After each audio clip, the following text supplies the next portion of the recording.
नमस्कार and hearty welcome to your own program दिशाएं। दोस्तों, किसी ने बहुत सही कहा है कि मंजिलें भी मिल जाएंगी भटकते हुए ही सही, गुमराह तो वो हैं जो घर से निकले ही नहीं। दोस्तों, आज हमारा जो प्रोग्राम है दिशाएं, उसमें हम आपसे बहुत सारी बातें करते हैं, आपको कई मंजिलें दिखाते हैं, उन मंजिलों तक पहुंचने के लिए आपको रास्ते दिखाते हैं और इसी तरह आज एक नई मंजिल की तरफ आज हम आपको ले चल रहे हैं, जिसमें आपके अनिश्चितताओं के उस घर से आपको निकालने का एक द्वार भी आपको दिखाएंगे।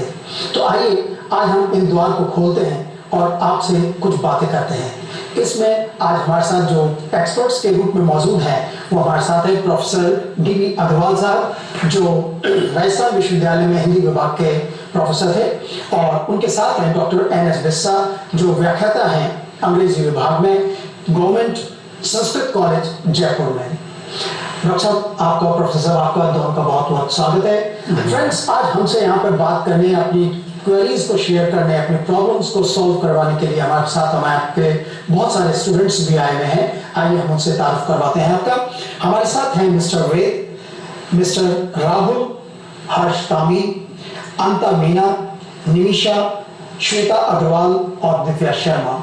आप सभी स्टूडेंट्स का भी हमारे इस कार्यक्रम में स्वागत है। सो फ्रेंड्स, हम बात कर लेते हैं सबसे पहले अग्रवाल साहब से कि हिंदी में वो क्या सोचते हैं। हिंदी को मातृभाषा कहा जाता है, हिंदी के लिए कहा जाता है कि हिंदी की अनिवार्यता होनी चाहिए। वो क्या इस बात से पूरी तरह से वाकिफ हैं या वो क्या सोचते हैं इस बारे में, सबसे पहले हम उनसे बात करते हैं। अग्रवाल साहब, सबसे पहले हम यही जानना चाहेंगे कि हिंदी की अहमियत क्या है आज के इस कॉन्टेक्स्ट में। धन्यवाद सक्सेना जी। मैं पहले तो एक छोटा सा संशोधन कर दूं। मेरा संबंध राजस्थान विश्वविद्यालय से नहीं, राजस्थान सरकार से रहा है। मैं राजस्थान सरकार के कॉलेज शिक्षा निदेशालय में संयुक्त निदेशक के पद पर कार्य करता था। अब सेवानिवृत्त हूँ और लिखता पढ़ता हूँ जी।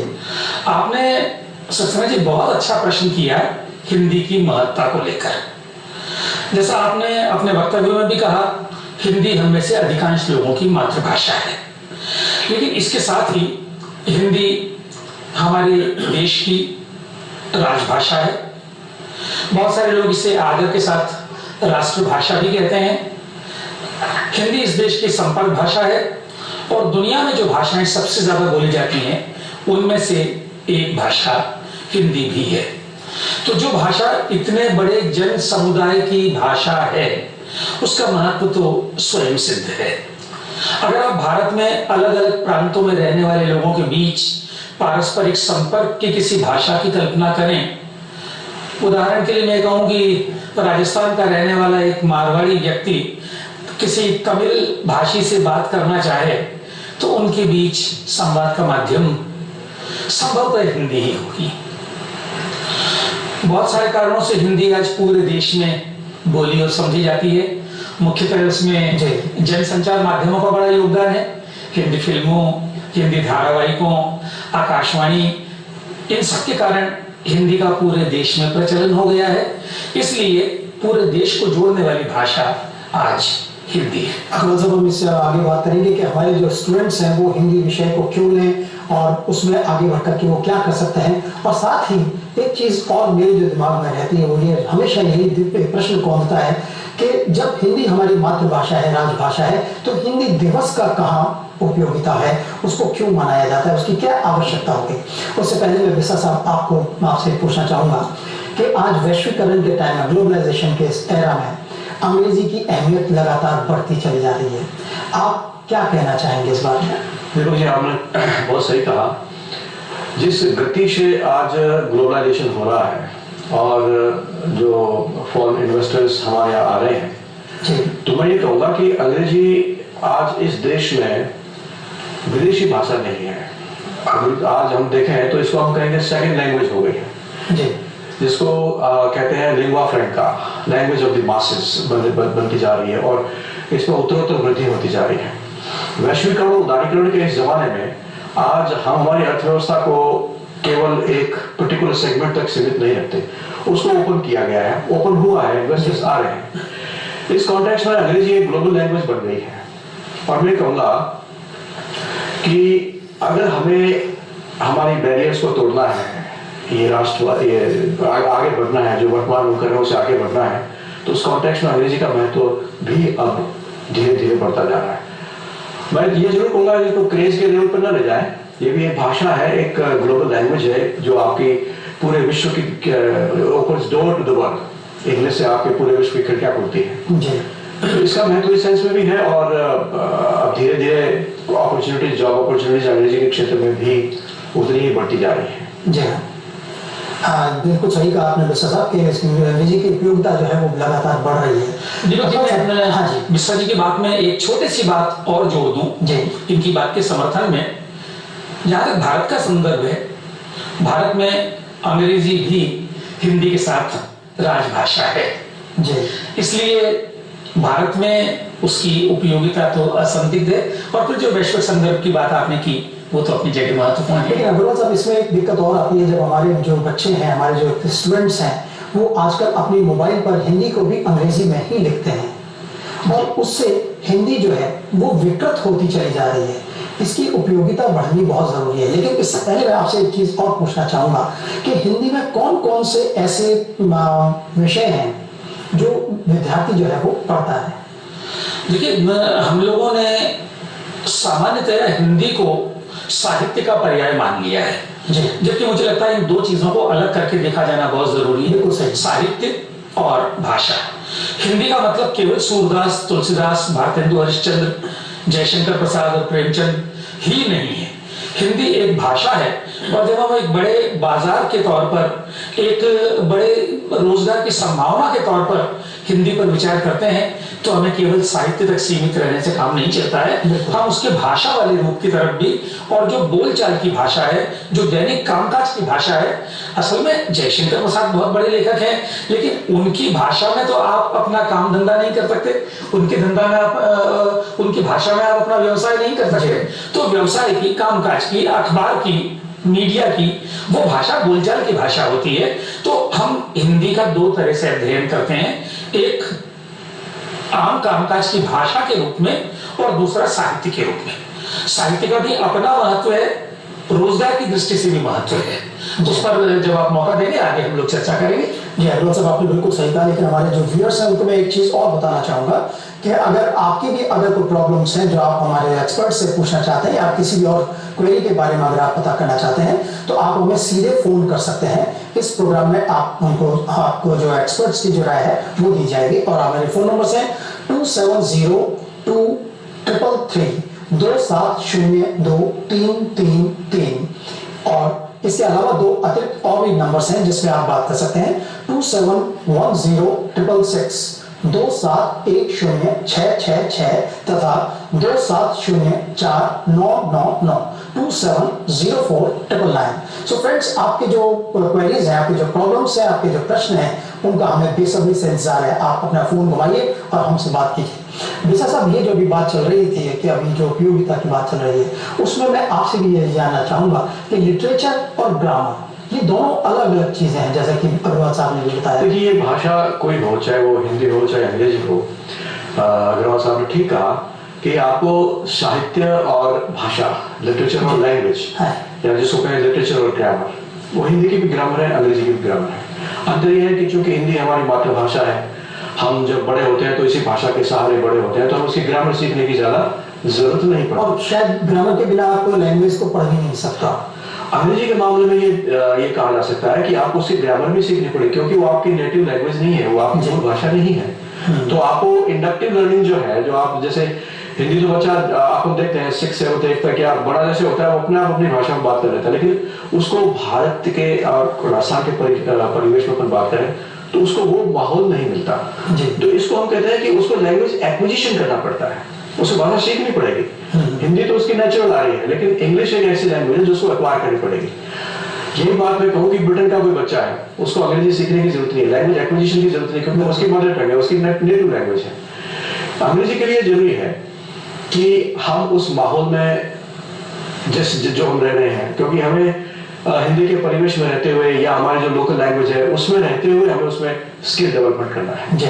तो वो बात वही आती है कि उसकी लिटरेचर और उसका ग्रामर, जैसे शेक्सपियर ने क्या लिखा था वो अंग्रेजी आज अगर हम बोलने लगे हैं या मिल्टन ने क्या लिखा था अगर हम बोलने लगे हैं जैसा कि आपने फरमाया था, तो उससे हमारा पर्पस सर्व नहीं होगा।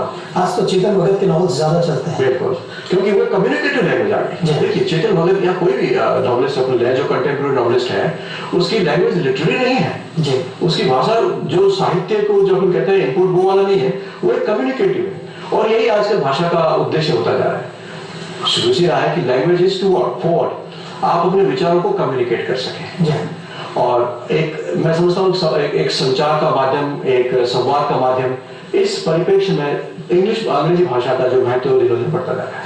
अग्रवाल साहब, आप क्या कहना चाहेंगे? कम्युनिकेशन, जो संप्रेषण कौशल की अगर हम बात करते हैं जी, तो उसमें आपने एक शब्द बोला और उस शब्द से ही अगला दूसरा समझ गया कि उसको वो क्या कहना चाह रहा है। क्या यहीं पर संप्रेषण हो जाएगा समाप्त, या उसके आगे भी और कुछ कहना? नहीं, देखिए संप्रेषण की जरूरतें अलग अलग होती हैं। कई बार मैं आपके पास बैठा हूं और मुझे प्यास लगी है, मैं कह दूं पानी, तो निश्चित रूप से मेरा काम हो जाता है। जिसको मैंने कहा है वो समझ जाएगा मुझे पानी चाहिए। लेकिन अगर मैं अपनी कक्षा में जाकर अपने विद्यार्थियों से बात करूं और उन्हें मैं कोई कविता समझाना चाहूं, तो मुझे नहीं लगता कि इस तरह से एक शब्द से काम चलेगा। तो संप्रेषण की आवश्यकताएं अलग अलग मौकों पर अलग अलग होती हैं, उसके अलग अलग स्तर या उसकी अलग अलग परतें होती हैं। जो इंटरव्यूज है उसमें ये संप्रेषण कौशल कितना काम करता है? बहुत ज्यादा, इसलिए बहुत ज्यादा काम करता है कि मैंने बहुत पढ़ लिया। मैं कई महीनों तक रातों जागकर अपनी किताबें चाटता रहा, उनको घोलकर पीता रहा। लेकिन जब मैं किसी इंटरव्यू बोर्ड के सामने जाकर अपने आप को प्रस्तुत करता हूं, तो मेरी वो मेहनत उनके सामने नहीं होती है। तब मेरा संप्रेषण कौशल ही ये बताता है कि मैंने कितनी तैयारी की है। और वो संप्रेषण कौशल मुझे लगता है किसी बहुत अच्छे सिले हुए सूट की तरह होता है, जो कई बार आपके शरीर की कमियों को छिपाता है। बहुत सही कहा आपने सर। हमारे साथ जो स्टूडेंट्स आए हैं उनसे हम बात करते हैं। वे आप सबसे पहले पूछिए, क्या पूछना चाह रहे हैं आप? मेरा सवाल ये है आपसे जी, जैसे जो रूरल बैकग्राउंड के जो हमारे यूथ हैं, जो लड़के हैं, बेसिकली उन लोगों को इतना एजुकेशन स्टैंडर्ड भी प्रोवाइड नहीं होता।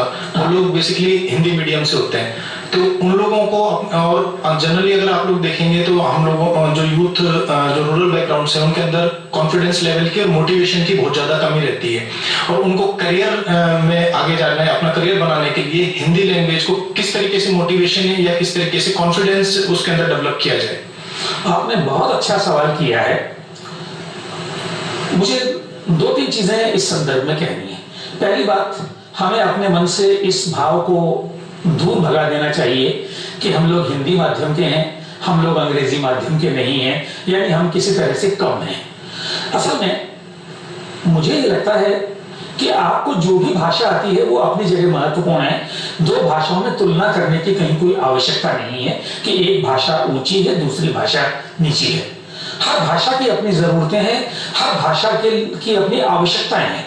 और बाजार को जितनी जरूरत अंग्रेजी की है, उतनी ही जरूरत हिंदी की भी है, उतनी ही जरूरत राजस्थानी की भी है, उतनी ही जरूरत ब्रज या कन्नड़ या तमिल या तेलुगु की भी है। उन सबको जरूरत है।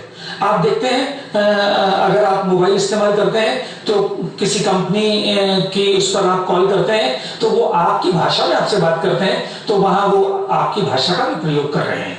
इसलिए अगर इस संकोच को तोड़कर आप आगे बढ़ें कि मैं अंग्रेजी नहीं सीख पाया हूं, तो शायद आप में आत्मविश्वास आएगा। दूसरी बात, हम लोग जिस जमाने में रह रहे हैं वो एक विजुअल माध्यम का जमाना है। आपको देखने के लिए टेलीविजन मिल रहा है, आपको सुनने के लिए रेडियो मिल रहा है, आप फिल्में देख पा रहे हैं। तो आप संप्रेषण तकनीक इन सारे माध्यमों से भी सीख सकते हैं अगर आप सीखने की तैयारी करके आगे बढ़े।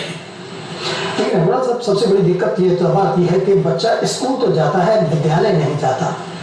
दिक्कत यहीं पर आ जाती है। हम अंग्रेजी को इतनी ज्यादा अहमियत देते चले जा रहे हैं कि हम हिंदी को भूलते चले जा रहे हैं। उसके लिए भी हमें प्रयास करने की आवश्यकता है। मुझे लगता है सत्यना जी, अगर हम इस बात में आएंगे तो एक तो हम भाषाई विवाद में उलझ जाएंगे, जिसका ये अवसर नहीं है। मुझे लगता है, अभी जो बिस्सा जी कह रहे थे, मैं उस बात से पूरी तरह सहमत हूँ।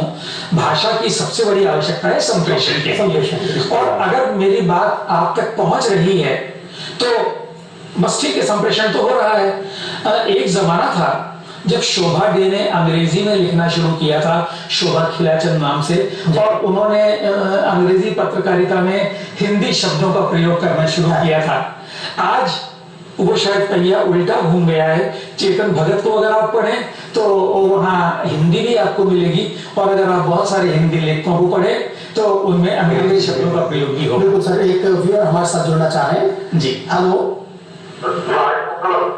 Hello hello. हाँ जी, आप कौन बोल रहे हैं, कहाँ से बोल रहे हैं? आपकी आवाज स्पष्ट नहीं आ रही है हमें। हाँ श्याम सुनो जी, आप बोलिए। Hello hello sir. हाँ, क्या पूछना चाह रहे हैं? हेलो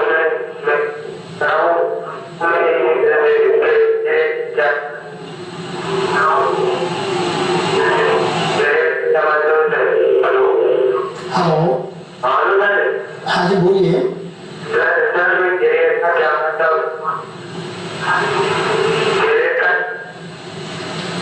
करियर का क्या करना चाह रहे हैं आप? हेलो, हाँ मेरे ख्याल में उनसे हमारा संपर्क टूट गया है।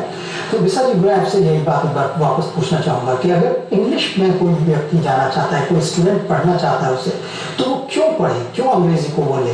देखिए, मैंने जैसे पहले कहा था, एक ग्लोबल लैंग्वेज है, और जिस तरह से अर्थव्यवस्था का उदारीकरण और जो हमारे लिबरलाइजेशन और इसकी बात हुई है, उसके बाद से आप देखिए FDI इस देश में आ रहा है, बहुत सारे फॉरेन इन्वेस्टर्स भी यहाँ आ रहे हैं, एक बात। दूसरी बात, आप देखिए बहुत से बच्चे आजकल विदेशों में जाने का भी पढ़ाई का ट्रेंड चल रहा है। तो एक ग्लोबल लैंग्वेज है, और इसको सीखने से आपके जो एक ग्लोबल आपका कनेक्शन होगा, पूरे वैश्विक जगत से आप पूरे विश्व से जुड़ेंगे। जहाँ तक कैरियर की बात है, तो मैं इस पे कहना चाहूँगा कि अंग्रेजी भाषा में बहुत अच्छा कैरियर है। देखिए, एक सर्वे के अनुसार, मैं एग्जैक्ट नहीं बता पाऊंगा या नाम उसका, लेकिन 60% लर्नर्स जो हैं, जिन्होंने अंग्रेजी जिसकी चारों स्किल्स जिन्होंने मास्टर कर ली है, जैसे लिसनिंग, रीडिंग, राइटिंग और स्पीकिंग, तो वो 60% लोग ऑब्जॉर्व हो गए इंडस्ट्री में। जैसे आपने भी फरमाया था कि मार्केट क्या चाहता है, तो मार्केट में अंग्रेजी की डिमांड भी डे बाय डे बहुत ज्यादा बढ़ रही है, और मार्केट में भी ऐसा उनको अपना प्रॉफिट मैक्सिमाइज करना है, उनको अपना प्रॉफिट बढ़ाना है, तो उनको ऐसे अच्छे वक्ता चाहिए, अच्छे स्पीकर चाहिए, अच्छे कम्युनिकेटर चाहिए, जो कंपनी की बात को आम लोगों तक पहुंचा सके, जो प्रोडक्ट की सेलिंग में बहुत मदद कर सके। देखिए, कॉर्पोरेट सेक्टर में बहुत अच्छी अपॉर्चुनिटीज हैं, मीडिया में अंग्रेजी, और मैं समझता हूँ हिंदी में भी उपस्थिति है, बिल्कुल बहुत अच्छी अपॉर्चुनिटीज है। मीडिया की बात करें, जर्नलिज्म के क्षेत्र में मीडिया उसका पार्ट है। गवर्नमेंट सेक्टर में भी आप देखिए, अगर आप जैसा कि अनुभव रहा है कि लोग टीचिंग को एज ए कैरियर अडॉप्ट नहीं करते हैं। हम लोग सुना करते थे कि जो कुछ नहीं बन पाते हैं वो शिक्षक बन जाते हैं। इसको अब ये ट्रेंड चेंज हो रहा है। आज यूनिवर्सिटी ग्रांट्स कमीशन इतने अच्छे पे पैकेज दे रहा है कि टीचिंग एज ए करियर भी अडॉप्ट की जा सकती है। ऐसा नहीं है कि इसको आप एज ए लास्ट रिजॉर्ट है या एक अंतिम कि मैं कुछ नहीं हो पाया, चलो ये तो बना ही बना है। और teaching as a first career, क्योंकि बहुत अच्छे पैकेजेस हैं और बहुत शानदार पैकेज यूनिवर्सिटी ग्रांट्स कमीशन दे रहा है, और उससे भी फायदा होगा कि आपने जो सीखा है आप एक नई जनरेशन तैयार कर सकते हैं। और इसके अलावा जो कॉम्पिटिटिव एग्जाम्स जो है या एंट्रेंस टेस्ट है, वहां पर भी अंग्रेजी की बहुत ज्यादा, आपने बिल्कुल ठीक कहा। और आप देखिए, हर प्रतियोगी परीक्षा में अंग्रेजी का एक पेपर होता ही होता है, और कुछ परीक्षाएं ऐसी होती है जहाँ ग्रुप डिस्कशंस होते हैं, अंग्रेजी माध्यम से भी होते हैं, हिंदी माध्यम से ग्रुप डिस्कशन होते हैं, और तो उस ग्रुप डिस्कशन में आप अपने आप को कितना बढ़िया प्रेजेंट कर पाते हैं, वो डिपेंड करता है आपकी लैंग्वेज कॉन्फिडेंस क्या है। देखिए, भाषा कोई हो, उसका प्रभावी रूप अगर आप पेश करते हैं तो आपका कॉन्फिडेंस भी बढ़ता है। आप एक शब्द याद करते हैं, भाषा आपको थॉट भी देती है। मैं कहता हूँ, अगर आप फिलोसफी आपने नहीं पढ़ी है, आप फिलोसफर नहीं, लेकिन आपको लैंग्वेज पे कमांड है, आपका भाषा में कमांड है, तो आपके पास थॉट्स अपने आप ट्रेवल करती हुई आएगी, बशर्ते कि आप एक एक्सटेंसिव रीडर हैं, अच्छा पढ़ते हैं। अग्रवाल साहब, यही प्रश्न मैं फिर आपसे भी पूछना चाहूंगा कि अगर कोई स्टूडेंट जो है वो हिंदी पढ़ना चाहे तो उसको क्या सोच करके लेना चाहिए, उसको मैं आगे क्या करियर अपना सकता है? दीपक जी, मुझे तो ये लगता है कि जहाँ तक रोजगार का सवाल है, आप किसी भी भाषा में पढ़ाई करें, किसी भी भाषा में आगे बढ़ना चाहें, समान संभावनाएं मुझे नजर आती है। जितनी संभावनाएं अभी विस्तार अंग्रेजी को लेकर बता रहे थे, मुझे लगता है वे सारी की सारी संभावनाएं हिंदी में भी हैं। मुझे लगता है आप अगर किसी भाषा पर अधिकार प्राप्त करते हैं तो आपके लिए सारे दरवाजे खुद ब खुद खुलते जाते हैं। अभी आपने ग्लोबलाइजेशन और एफडीआई वगैरह की बात की, मैं उसी बात को अपनी भाषा के संदर्भ में कहूं तो आप ये पाएंगे कि इतने सारे बड़े निर्माता उत्पादक भारत में आ रहे हैं और वे सब अपना उत्पाद बेचने के लिए भारतीय भाषाओं का प्रयोग भी कर रहे हैं। आप देख रहे हैं जितने मोबाइल हैंडसेट्स बन रहे हैं आज उनका इंटरफेस हिंदी में भी होता है। आप हिंदी में भी उसको काम में ले सकते हैं, आप उस पर बात अपनी हिंदी में लिख सकते हैं। इसी तरह जो भी बड़े से बड़े एमएनसीज के उत्पाद भारत में आ रहे हैं उनके साथ जितनी सूचनाएं हैं वो आपको अपनी भाषा में दी जा रही है। उनके विज्ञापन हिंदी में बन रहे हैं, उनका प्रचार हिंदी में किया जा रहा है। तो जहां तक बाजार का सवाल है आप ये देखेंगे कि वो भारतीय भाषाओं के लिए भी उतना ही बड़ा है। संचार के क्षेत्र में इतने सारे चैनल्स, इतनी सारी पत्र पत्रिकाएं, और अगर आप प्रसार संख्या की बात करें तो हिंदी के अखबारों की और हिंदी के चैनल्स की प्रसार संख्या अंग्रेजी के चैनल्स की तुलना में ज्यादा है। तो जब वो उनकी प्रसार संख्या ज्यादा है तो वहां कामकाज की संभावनाएं भी बहुत ज्यादा है। बहुत सही कहा। सो फ्रेंड्स, अभी तक के जो डिस्कशंस हुए हैं, हमारे जो एक्सपर्ट्स ने जो भी बातें बताई, उनमें एक चीज बहुत सही निकल करके आ रही है कि दोनों की महत्ता जो है उसको कम नहीं आंका जा सकता। किसी भी तरह से कोई भी दूसरी भाषा किसी से कम नहीं है, और दोनों में हिंदी हो चाहे अंग्रेजी हो, जॉब अपॉर्चुनिटीज जो है वो बहुत हैं। तो अगर आप हिंदी से लगाव रखते हैं तो आप हिंदी को अपनाइए, अगर अंग्रेजी से लगाव रखते हैं अंग्रेजी को अपनाइए। बल्कि मैं तो कहूंगा कि अगर दोनों को ही अपनाया जाए। दीपक जी ठीक है, आपने तो बिल्कुल मेरे मुंह की बात छीन ली है। मुझे लगता है कि आज के जमाने में अगर आप एक से अधिक भाषाएं जानते हैं तो आपको काम मिलने की संभावनाएं कई गुना बढ़ जाती हैं। इसको यूं भी कहते हैं कि अगर आप मल्टीलिंगुअल हैं, बहुभाषी हैं। ये हमारे साथ निमिषा है। निमिषा, आप क्या पूछना चाह रही हैं? सर, मेरी क्वेरी ये है कि अगर हम फॉरेन में फर्दर स्टडीज करना चाहें तो हमें एग्जाम देने पड़ते हैं टॉफल और IELTS। तो ये सिर्फ इंग्लिश मीडियम स्टूडेंट्स के लिए रिस्ट्रिक्टेड है या हिंदी मीडियम स्टूडेंट्स भी आगे अगर फॉरेन में स्टडी करना चाहे तो ये परस्यू कर सकते हैं? वेरी वेल, IELTS और टॉफल इन दोनों के बारे में पूछना चाह रहे हैं। अच्छा प्रश्न है। देखिए, टॉफल जो है वो एक दोनों परीक्षाएं जो IELTS और टॉफल बता दो full form TOEFL with test of English, ठीक है। तो बाहर अगर आप विदेशों में जाना चाहते हैं तो टॉफल एक परीक्षा है जिसमें आपकी अंग्रेजी की दक्षता, आपकी कॉम्पिटेंस टेस्ट की जाती है।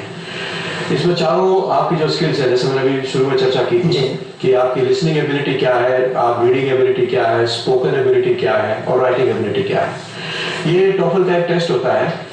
ये इसके बारे में अगर आप डिटेल इंफॉर्मेशन लेना चाहे तो ETS.org इसमें आता है, ORG एजुकेशन टेस्टिंग सर्विसेज, इसकी पूरी जानकारी है, इसके टेस्ट कब होते हैं, कहाँ होते हैं। दूसरा आपने कहा कि IELTS, ये भी एक वैसा ही सिमिलर टेस्टिंग सिस्टम है, international English language testing system. तो यहाँ भी जो है वो आपको इन्हीं चारों जो स्किल्स है अंग्रेजी की, जो कौशल है, इनमें दक्षता का आपका प्रश्न था कि क्या बाहर के लिए जरूरी है। तो देखिए, मैक्सिमम जो नंबर ऑफ कंट्रीज हैं उन्होंने इन दोनों टेस्ट को एक्सेप्ट किया हुआ है। मैं समझता हूँ दुनिया के करीब 130 कंट्रीज टॉफल और IELTS इन दोनों टेस्टों को एक्सपेक्टेशन रखते हैं कि आप आइदर ऑफ द टू इसमें से किसी एक पे आपने क्वालिफाई करना हो। IELTS में एक बात और है कि इसमें दो तरह की चीजें होती है, एक एकेडमिक भी होता है, एक जनरल भी होता है। अगर आप फर्दर स्टडी करने जा रहे हैं तो आपको एकेडमिक सेगमेंट में टेस्ट लेंगे, अगर आप जॉब के लिए जा रहे हैं तो आपको जॉब सेगमेंट में आपका उसका टेस्ट होगा, ये कॉमन टेस्ट होता है। सवाल ये है कि ये टेस्ट किन के लिए होते हैं? ये बेसिकली उन कंट्रीज के लोगों के लिए होते हैं जो नॉन इंग्लिश स्पीकिंग कंट्रीज होते हैं, उनके वहाँ के जो स्टूडेंट जो बाहर जाना चाह रहे हैं, जो इंग्लिश स्पीकिंग कंट्रीज में जाना चाह रहे हैं, उनके लिए जरूरी होते हैं। और मैं समझता हूँ आजकल मेरे ख्याल से दीपक जी वीजा में भी इनको प्राथमिकता दिए जाते हैं, उसमें दे दिया जाता है। और इसमें जो है वो 9 बैंड स्केल होती है IELTS के लिए, 120 जो मार्क्स होते हैं इसके मैक्सिमम जो होता है वो टॉफल के लिए होते हैं। इसमें हमारे साथ जो श्वेता अग्रवाल हैं वो भी अपना प्रश्न पूछना चाहेंगे आपसे। सर मैं प्रेजेंटली BCom कर रही हूँ और मैं ये जानना चाहती हूँ कि इंग्लिश की फील्ड में क्या क्या अपॉर्चुनिटीज है एक कॉमर्स स्टूडेंट के लिए? कॉमर्स स्टूडेंट अंग्रेजी सीख करके क्या कर सकता है? बहुत अच्छा सवाल है। देखिए, अपॉर्चुनिटीज बहुत है कॉमर्स वाले के लिए भी। सबसे पहले तो आपको इसमें इंग्लिश में PG करना होगा, पोस्ट ग्रेजुएशन करना होगा, और अगर आपकी ऑलरेडी लैंग्वेज स्किल्स बहुत अच्छी हैं और आप अपनी बात को अंग्रेजी में प्रॉपर कम्युनिकेट कर पाती हैं, तो मैं समझता हूँ आपको भाषाई ज्ञान का लाभ जरूर मिलेगा। अपॉर्चुनिटीज जहाँ तक बात है तो आपके एक तो मार्केटिंग सेगमेंट है, मार्केटिंग फील्ड है जिसमें आप जा सकते हैं, सेल्स में आप जा सकती हैं, एडवर्टाइजिंग ऐसा फील्ड है जहाँ अगेन लैंग्वेज की जरूरत पड़ती है जी। और बिजनेस कॉरेस्पॉन्डेंस, दीपक जी मैं बताना चाहूँगा, बिजनेस कॉरेस्पॉन्डेंस एक ऐसा नया इमर्जिंग एक उभरता हुआ एक ऐसा क्षेत्र है जिसमें आपको ऐसे प्रोफेशनल्स चाहिए जो कॉमर्स का ज्ञान भी रख रहे हैं, जिनको कमर्शियल मार्केट नॉलेज भी है, कॉमर्स की नॉलेज भी है, और उसी बात को प्रॉपर कॉरेस्पॉन्डेंस जो क्लाइंट के साथ कंपनीज करती हैं उसको कम्युनिकेट कर पाए, तो बहुत अच्छी अपॉर्चुनिटी। मैं थोड़ा सा और जोड़ना चाहूंगा कि जो अगर आप कॉमर्स को लेकर के आप आगे बढ़ना चाहती हैं और अंग्रेजी जानती हैं तो FRM फाइनेंशियल रिस्क मैनेजमेंट का जो कोर्स होता है, CFA होता है, चार्टर्ड फाइनेंशियल एनालिस्ट का कोर्स होता है, MFC है, MIB है, ये सारे कोर्सेज ऐसे हैं जो कि आप अंग्रेजी में ही पढ़ सकती हैं और इसको पढ़ने के लिए अंग्रेजी जानना आवश्यक है। इसके साथ साथ अगर आप मल्टीनेशनल कंपनीज में जाकर के काम करना चाहती हैं तो हिंदी के साथ साथ आपको इंग्लिश या और दूसरी फॉरेन लैंग्वेजेस हैं उनका जानना भी आवश्यक होगा। हमारे साथ तो एक दौर है मिस्टर राहुल। राहुल, अब आप क्या पूछना चाहेंगे? सर, मैं मीडिया एंड जर्नलिज्म में अपना करियर बनाना चाहता हूँ जी, और मैं इंग्लिश और हिंदी बहुत अच्छी तरीके से बोल लेता हूँ, लेकिन जब मैं लिखने बैठता हूँ तो मेरे को हिंदी में बहुत सारी प्रॉब्लम्स आती है, जैसे मात्राएं में मिस्टेक हो जाती है, मात्राओं में जहाँ बिंदु लगाना होता है वहाँ नहीं लग पाता, पूर्ण विराम सही जगह नहीं लग पाता, तो उसको कैसे सुधारा जाए? अग्रवाल साहब, ये बहुत बड़ी एक प्रॉब्लम आती है, सब बच्चों के साथ ये प्रॉब्लम है कि उनके साथ सबसे दिक्कत यही होती है कि बड़ी ई की मात्रा लगानी है या छोटी ई की मात्रा लगनी है, निश्चित करना उनको बड़ा मुश्किल हो जाता है इस बारे में। देखो जी, राहुल ने जो प्रश्न पूछा उसका तो उत्तर मुझे बहुत आसान लगता है। जैसा राहुल कह रहे हैं और जैसा इनको सुनकर भी मुझे लगा कि आपको बोलने में कोई परेशानी नहीं है और आप बड़ी साफ सुथरी हिंदी बोल रहे हैं।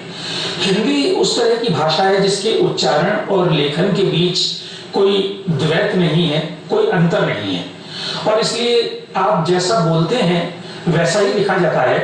अगर आप अपने बोले हुए को ध्यान से सुने और उसको लिखने के कुछ मूलभूत सिद्धांतों को आप याद कर लें कि अगर आप ई की ध्वनि को लंबा खींच रहे हैं तो बड़ी ई की मात्रा होगी की, और अगर ई की ध्वनि छोटी है की तो छोटी ई की मात्रा होगी, अगर आप नाक से आवाज निकाल रहे हैं तो बिंदी लगेगी।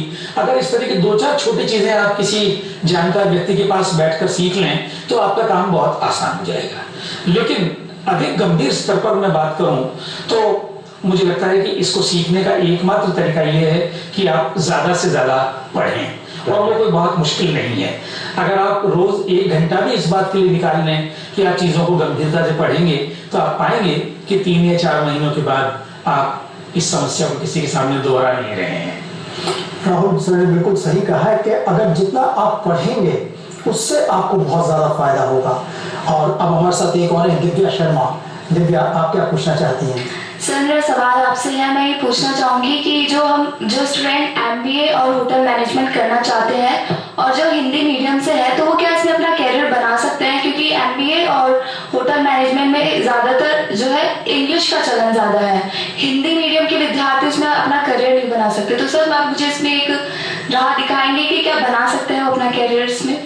हाँ, देखिए, भारत में जितनी तेजी से ये हॉस्पिटैलिटी इंडस्ट्री बढ़ रही है और मध्यम वर्ग के पास भी जितना डिस्पोजेबल इनकम आ रही है, वो पैसा उनकी खर्च करने की सामर्थ्य बढ़ रही है, तो आप इस बात को इस तरह से देखिए कि अब ऐसे बहुत सारे लोग बड़े होटल्स में जाने लगे हैं जो हिंदी भाषी हैं। उन लोगों की परवाह होटल मैनेजमेंट के कौन लोग करेंगे? क्या वे लोग करेंगे जो अंग्रेजी बोलते हैं? अगर मैं किसी होटल में जाऊं और वहां मुझे सिर्फ अंग्रेजी बोलने वाले लोग मिलें तो मैं बहुत सहज अनुभव नहीं करूंगा। मैं चाहूंगा कि हिंदी में मुझसे बात करने वाले लोग हों। तो अब जिस तरह का विस्तार हो रहा है इस उद्योग का, उसमें मुझे लगता है कि हिंदी बोलने वाले लोगों के लिए भी बहुत संभावनाएं हैं। लेकिन अगर आपको दूसरी भाषा भी आती है तो वो आपके लिए अतिरिक्त लाभ की बात होगी। इसलिए आप इस बात से संकोच अनुभव न करें कि आप हिंदी माध्यम से हैं और आपके लिए सारे रास्ते बंद हैं, बल्कि मुझे लगता है जैसे जैसे समय बदल रहा है बहुत सारे रास्ते खुलते जा रहे हैं। बिल्कुल सही कहा आपने। जो आजकल 5 स्टार होटल्स वगैरह हैं वहाँ पर हिंदी को जानने वालों की एक अलग वहाँ पर बनाई जाती है, बहुत जरूरी हो गया है, जो कि वहाँ पर स्वागत कक्ष ऐसा कर सकते हैं। जी अकबर साहब, ये क्या कर सकते हैं जर्नलिज्म में जाने के बाद, कैसे कर सकते हैं?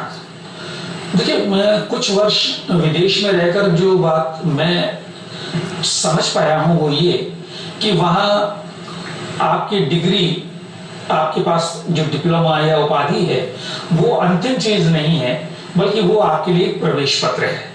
इसके बाद जो भी काम आपको वहां मिलता है वो आपकी योग्यता के आधार पर मिलता है। इसलिए अगर आपके पास बीजेएमसी, एमजेएमसी कोई उपाधि है तो उसके माध्यम से आप वहां प्रवेश पा लेंगे। लेकिन अगर आप किसी अखबार में काम करना चाह रहे हैं, किसी मीडिया हाउस में काम करना चाह रहे हैं, तो वो अपनी तरह से आपको ढालेंगे और अपनी तरह से आपको परखेंगे। अब वहां आपका एप्टीट्यूड, आपकी दक्षता, आपकी योग्यता काम आएगी। और मुझे लगता है कि अच्छे लोगों की जरूरत सारी दुनिया में है।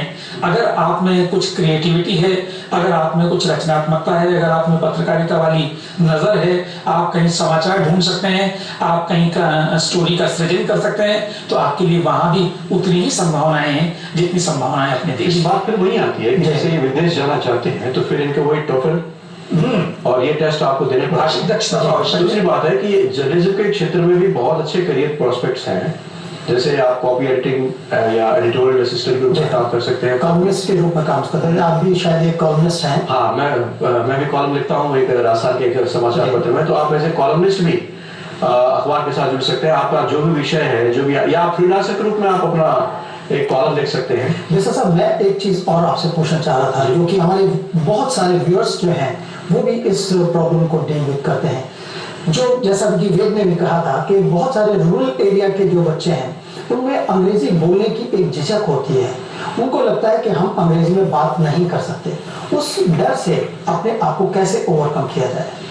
देखिए, डर तो अच्छा प्रश्न है। वैसे अंग्रेजी का जब नाम आता है तो अक्सर हमारे ग्रामीण परिवेश के जो बच्चे होते हैं उनमें एक झिझक होती है। लेकिन सवाल ये नहीं है कि मैं भी उसी परिवेश से निकल के आया था।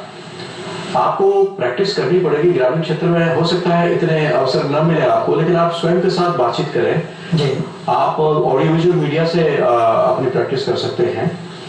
लेकिन एक बिल्कुल गांव का, जैसे मैं समझता हूँ, जहाँ एजुकेशनल फैसिलिटीज भी नहीं है, तो उसमें उस पॉइंट ऑफ व्यू से अगर देखें तो आप डिस्टेंस लर्निंग से एक बार एक फॉर्मल डिग्री तो पहले लीजिए। डिस्टेंस लर्निंग आपको करनी पड़ेगी। जैसे ये पत्राचार से जो कोर्सेज होते हैं, इग्नू से है, कोटा से है, कोटा यूनिवर्सिटी भी कराती है। आप एमए इंग्लिश करें और उसके बाद जहाँ तक स्पोकन की आपने कही कि उनको झिझक होती है, तो झिझक का तरीका यही है कि आप ज्यादा से ज्यादा पढ़ें, उस बात को मालूम करें। जो चीज आप पढ़ रहे हैं उसको आप कहीं नोट भी करें। होता क्या है दीपक जी, बच्चों में आजकल कि वो खूब पढ़ते बहुत हैं, आराम से पीछे गद्दा लगा के, तकिया लगा के पढ़ने बैठ जाते हैं, उस पर उनका मनन नहीं होता। आप हमेशा बिल्कुल कंसंट्रेशन पॉस्चर में पढ़ें। जो भी चीज आपके ध्यान में आई है, जो आपको लगता है ये नई चीज आई है, उसको आप नोट करें, क्योंकि लिखी हुई चीज बहुत बोलती है जी। और आप उसमें बराबर ध्यान दे रहे हैं। आपने जैसे एक वर्ड पढ़ा, सपोज करो एक वर्ड आया रॉन्डिवो, अंग्रेजी का मैं बता रहा हूँ। अब आपने देख लिया, मीनिंग देख लिया, आगे बढ़ गया। आपने उसको लिखने बैठेंगे तो 30 सेकंड, 25 to 30 सेकंड वो वर्ड आपके दिमाग में कहीं घूम रहा है। फिर आप उसका डिक्शनरी से मीनिंग देखेंगे। तो इसका मतलब आपने एक शब्द पे 1 मिनट काम किया, वो आपकी वोकैबुलरी बढ़ती है उससे। जहां तक बात आई है कि झिझक कैसे दूर करें, तो वो तो आपको प्रैक्टिस करनी पड़ेगी। आपके घर में कोई छोटा बच्चा हो, आप उसके साथ बातचीत करें, तो आप उसके लिए बेसिक रूल्स, उसके जो फंडामेंटल्स हैं वो आपको क्लियर करने पड़ेगा। उसके लिए आप अपने गाँव में जो अंग्रेजी के शिक्षक हैं, अध्यापक हैं, उनकी मदद ले सकते हैं। दोस्तों, एक चीज मैं आपसे और शेयर करना चाहूंगा। अभी जैसे बिस्सा साहब ने कहा कि आपको जब भी कभी अंग्रेजी पढ़नी हो तो आप उसमें वर्ड्स का चयन करके उसमें वर्ड्स का मीनिंग जरूर देते हैं। लेकिन मीनिंग देखते समय जो आज हमारे बच्चों की एक नई चीज लग गई है कि उसको डायरेक्ट वो अपने टैब पर या कंप्यूटर पर या लैपटॉप पर डायरेक्ट देख लेते हैं। उसको नहीं करें। आप डिक्शनरी खोलें और डिक्शनरी को खोल करके फिर उसका वर्ड का मीनिंग देते हैं, तो उसमें हो सकता है कि आपके सामने जो और भी जो दूसरे वर्ड्स आ रहे हैं उसको भी आप देख लेंगे। मैं बिल्कुल दीपक जी इसको वर्ड करना चाहूंगा। जैसे आपको एक वर्ड मिला डॉग, डीओजी डॉग, मैं अंग्रेजी की बात कर रहा हूँ, डीओजी डॉग। और होता क्या है कि आप उस डॉग वर्ड को जब देखेंगे तो अंग्रेजी आपको उसके 5 दूसरे डिक्शनरी, उसके 5 दूसरे मीनिंग देखिए। डॉग से वर्ड बनता है डॉगमा, आप नीचे जाएंगे, डॉग देखने के बाद आपने जब नेक्स्ट वर्ड देखा तो डॉगमा आया। आपके लिए एक नया शब्द है, वो आप तत्काल नोट कीजिए। डॉगमा से फिर बना डॉगमेटिक बन गया। डॉग एज ए वर्ब कैसे यूज होता है क्रिया के रूप में, तो आपकी ये हैबिट तो आपको डेवलप करनी पड़ेगी कि आप डिक्शनरी को अपना एक कंपेनियन बनाएं, उसको देखें। दीपक जी बिल्कुल ठीक है कि हमारी आजकल बच्चों की आदत आ रही है मोबाइल पे देखा, देख लिया ऑनलाइन और आगे बढ़ गए। वर्ड्स पे आपको मेहनत करनी पड़ेगी, तभी आपको एक अच्छे स्पीकर हमारे साथ यहाँ पे स्टूडेंट्स बैठे हुए, इनमें से एक और हमारे साथ हैं हर्ष तांबे। हर्ष, आप क्या पूछना चाहते हैं? सर मेरा सवाल है, कहीं भी इंटरव्यू देने जाते हैं तो वहाँ हिंदी के साथ इंग्लिश भी जरूरी कंपलसरी है आजकल। तो सर ग्रामीण क्षेत्र में जो लोग रहते हैं उन्हें इंग्लिश का सर बहुत कम नॉलेज होता है, सर उनके लिए करियर का क्या क्या ऑप्शन हो सकते हैं हिंदी भाषा के लिए? हिंदी भाषियों के लिए करियर्स के प्रॉब्लम, देखिए हिंदी भाषियों के लिए विशाल जी ने भी प्रारंभ में कहा था, शिक्षण तो बहुत बड़ा कैरियर है ही। आप अध्यापक स्कूल में या विश्वविद्यालय में बन सकते हैं, और अध्यापन के क्षेत्र में हिंदी भाषियों के लिए अपने प्रांत में, अपने देश में भी दो तरह से मैं बात करना चाहूंगा। हिंदी भाषी क्षेत्रों में तो आपके लिए रोजगार के अवसर हैं। हिंदी जानने वालों के लिए देश का जो हिंदीतर भाषी क्षेत्र है वहां बहुत ज्यादा अवसर है, क्योंकि वहां लोग हिंदी उतनी अच्छी तरह से नहीं पढ़ पा रहे हैं। और अगर आप किसी प्रतियोगिता में भी उन लोगों के साथ बैठते हैं तो आप, क्योंकि हिंदी आपकी मातृभाषा है, आप उनसे बेहतर सिद्ध होते हैं, आपके लिए संभावनाएं ज्यादा होती है। इसके अलावा विदेशों में हिंदी के लिए अब बहुत ज्यादा अवसर हो रहे हैं। जब भारत के साथ दुनिया के दूसरे देशों की व्यापार संभावनाएं बढ़ती जा रही है तो वे लोग अपने यहाँ के लोगों को भी हिंदी सिखाना चाह रहे हैं, तो एक बड़ा अवसर तो आपके लिए अध्यापन में है। दूसरा अवसर जनसंचार माध्यमों में है, बहुत बड़ा अवसर है। हिंदी के इतने सारे अखबार, उन सबको कुछ न कुछ संवाददाता चाहिए, उनको पत्रकार चाहिए, उनको स्तंभ लेखक चाहिए। जो विजुअल माध्यम है, लेकिन वक्त हमारे पास बहुत कम है। हम सबसे पहले एक बात और जानना चाहेंगे कि देहात से जो हमारे विद्यार्थी हैं जो हिंदी ज्यादा जानते हैं, अंग्रेजी कम जानते हैं, उनके लिए क्या संभावनाएं हैं? नहीं, ये जितनी संभावनाओं की बात मैं कर रहा था वो अधिकांशतः उनके लिए ही है। अध्यापन एक ऐसा क्षेत्र है जहाँ अगर आप अंग्रेजी बहुत कम जानते हैं तब भी आपका काम हो सकता है। एक क्षेत्र भी ऐसा है जहाँ पर कि हिंदी ही ज्यादा जानी जाती है, अंग्रेजी नहीं होती। जी जी जी। तो अगर एग्रीकल्चर में वो जाना चाहते हैं, अपने फार्मिंग करना चाहते हैं, अपने तो वहाँ जाना चाहते हैं, वो भी संभाल सकते हैं। और देखिए मैं ये भी कहूँगा दीपक जी कि अगर आपको किसी भी एक भाषा का अच्छा ज्ञान है, दूसरी भाषा का कम ज्ञान है, तो आप उसको बढ़ाइए। और ट्रांसलेशन एक ऐसा फील्ड है अनुवाद के क्षेत्र में भी बहुत इंटरप्रेटर्स है, इंटरप्रेटर्स है। टूरिस्ट गाइड एक ऐसा क्षेत्र है जिसमें आपको अगर थोड़ी बहुत अंग्रेजी भी आती है, आप उसका इन डेप्थ नॉलेज नहीं है, आप बातचीत कर सकते हैं, कम्युनिकेट कर सकते हैं, तो गवर्नमेंट सेक्टर में एक टूरिस्ट गाइड जो होते हैं वो भी एक अच्छा ऑप्शन है। इसके अलावा आप अगर थोड़ी बहुत अंग्रेजी जानते हैं या हिंदी जानते हैं तो आप टेक्निकल राइटिंग ले सकते हैं।